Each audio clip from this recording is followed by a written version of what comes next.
сәлеметсіздер ме, қымбатты тыңдармандарым? Арнама қош келдіңіздер. Әңгіме басталмас бұрын арнама тіркеліп, қолдау білдіре кетіңіздер. Сіздердің әрбір қолдауларыңыз мені шабыттандырады, қанаттандырады. Жындар мекендеген үйге қоныстанғандардың қилы тағдыры. Ауыл іргесінде жапсарлас тығыз қоныстанған өзге үйлерден сәл оқшаулау жалғыз там тұр. Бұл үйге онша-мұнша адам жолай бермейді. Жартылай құлап тұрған шарбағынан қаңыраған бұзау жайылған мал өтіп кетсе, иелері дедектетіп алып шығып кеткенше асық болады. Және жалтақтап құлағалы тұрған тоқал тамға қарақштап, аяқ-қолдары суып, жоны арқалап, кері басып әбігерленеді. Бұл үй туралы алып қашпа әңгіме көп. Ауылдың көрекөз тұрғындары осы үйде мекен еткен жандардың түрлі жолдармен бақытсыздыққа ұшырағанын біледі. Өткен ғасырда соғыстан соң тұрғызылған бұл тамды кімдер мекен етпеді десеңізші. Ең әуелі иесі беймәлім болғанымен, осыдан 20-30 жыл бұрынғы оқиғалар көпшіліктің жадында алдымен еске түсінетіні Айнұрдың тағдыры. Ол қыз совхоздың асханасында аспазшы болатын. Көркіне мінезі сай, әдемі бойжеткен еді. Өзі балалар үйінде тәрбиеленген. Баратын жері болмағандықтан ауыл сыртындағы үйге қоныстанады. Содан соң күрт өзгереді.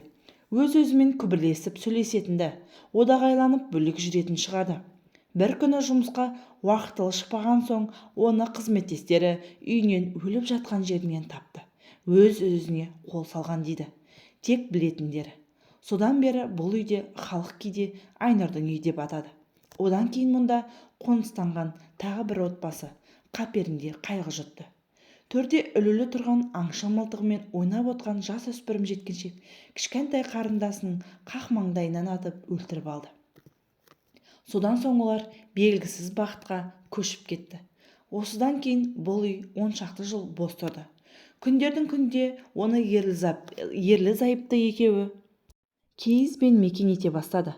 Қашан көрсең қызу, тіпті мас болып жүретін. Олар ел жұртқа жалданып, сылақ-сылап, пеш салып күн көретін. Бірақ көп ұзамай ішіп алып екеуі келіспей, күйеуі әйелін өлтіріп тынды. Еркекті аудан милициясы алып кетті де, қайта ол туралы естіген, не болмаса оны көрген адам жоқ. Бұл шамамен 30 жыл бұрынғы жағдай. Содан бері бұл үйде ешкім тұрған емес. 30 қыз от жағылмай, үй ылғал тартып, көгеріп құлау керек еді. Мынау әлде бір бейбақтықпен безірген қалпы міз бақпайды. Бірде бұл ауылға жас маман дәрігер жігіт жолдаменен бозбалалықтан толық шыға қоймаған ұяңдау сары жігіт еді. Бұл жігітті орналастыру керек болды. Ауыл әкімі үлкен кісі. Оны адамшылдықтан жұрдай деуге бола қоймас. Өзінің бірі ойда, бірі қырда жүрген 4 баласы бар. Жасы 50-ден асқан кәдімгі қарапайым еркек. Шойын қара, тығыншықтай, пысық, бәлкім аздап жемқорлыққа ебі барып, қолында тұрған ең дүниені меншіктей қыр асырып, талан-таражға шалмай, өзін-өзі ұстап қалатын жан бұл дүниеде бар шығар. Бірақ ондай адамдардың қолына биліктің тиюі екіталай. Біз сөз етіп отырған әкімде жас мамандарға үй салдым деп есеп беріп, бөлінген қаражатты ұлын үйлендіріп қойды. Сондықтан үй жаймен қамтыласың деген уәдеге сеніп тұрған жас маман біреудің үйіне қоныстандыра алмады. Оған қалайда жеке үй табу керек. Ал бұл ауылдағы бос үй сол шошайып жалғыз тұрған тоқалтам Әйгүлдің үйі болатын. Сондықтан әкім дәрігер жігіт ауылға келді деген соң жүрексініп әлгі атағы жаман үйге кіріп көрген. Ол жалғыз бөлменің бұрышында тұрған кереуетті ортадағы үстелді көрді. Еденге киіз төселіпті, шаң тозаң жоқ тіпті. Тоқаштың қоңырсыған иісі шығатын тәрізді. Әкімнің жүрегі алқымына тығылады. Бірнеше мәрте қарманып далаға атып шығады да, ауылдың ортасында тұрған кеңсесіне жеткенше тоқтамайды. Көргенін түйгені, бұл үй иесіз емес. Онда біреу тұрады.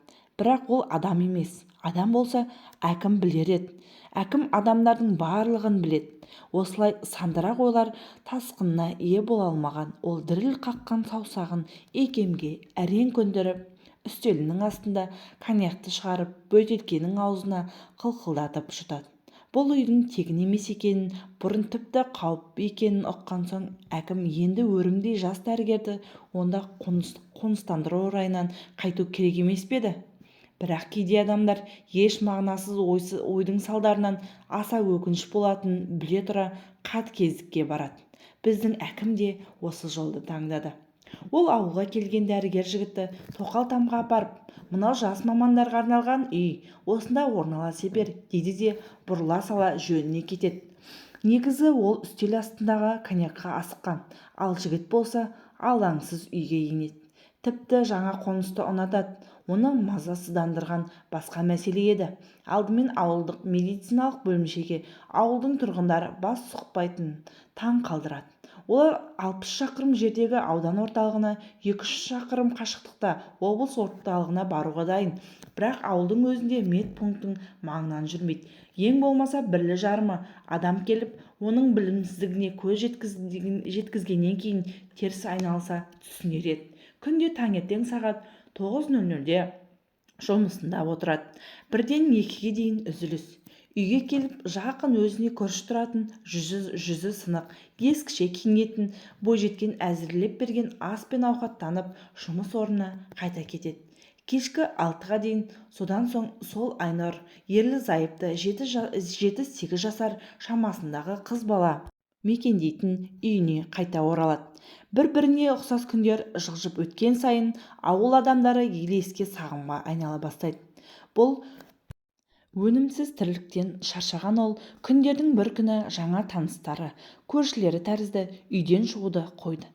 Жылтыр қара әкім болса соңғы уақыттары жергілікті халықтың зәресін алып, өз-өзімен сөйлей, көше кезуді әдетке айналдырған дәрігер жігіт үшті-күйлі жоғалғаннан кейін аздап көңілсіз жүрді. Дегенмен оның бұл көңіл күйі ауылға жолдамамен келген ветеринар баланың мұғалім қызды ескі тамға қоныстандыруға бөгет бола алмаған. Одан басқа амал жоқ. Жас мамандарға қалтасынан ақша шығарып үй салмайды ғой, шынымен де.